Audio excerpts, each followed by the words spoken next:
I'm curious if you could expand a little bit on a statement that you made online in the aftermath of the Amber Heard Johnny Depp verdict. I think there were so many people saying, talking about how that sort of intersected with the Me Too movement. And I love what you said, which was, I'm going to quote, "The Me Too movement isn't dead, this system is dead." Could you expand on that? Yeah, I think that we have been in a tennis match, right, for the last several years. Every time there is a verdict, and I have been really clear about this all the way back to the Weinstein trial, when, people kept asking me, oh, don't you feel great that Weinstein was, found guilty? And I'm like, this is not what the movement is. It's not sustainable to rely on the verdicts from these various trials to define what the movement is. So when you get the verdict that you want, the movement is working, and when you don't get the verdict you want, the movement is a failure. These systems don't work. They don't work. For the everyday survivor who is depending on these systems of justice, a lot of times they don't work.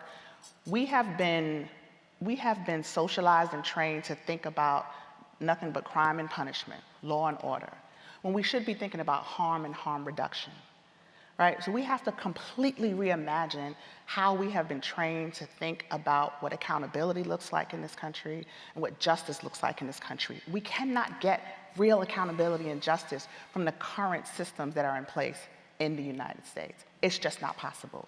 We have seen it, we have tried and tried and tried and tried and failed. And so to indict a whole movement based on the outcomes of any of these cases does not make sense. Because that's not, the movement wasn't built on these cases. This movement started far beyond, and I'm not talking about the Me Too movement, I'm talking about the survivor justice movement. Because that's what this is. Me Too, I'm talking about the Me Too I started, and even Me Too, hashtag Me Too, all of that comes out of a movement that is decades old, that is about justice for survivors of sexual violence. And you cannot predicate that on the outcome of anybody's trial because this whole system does not work.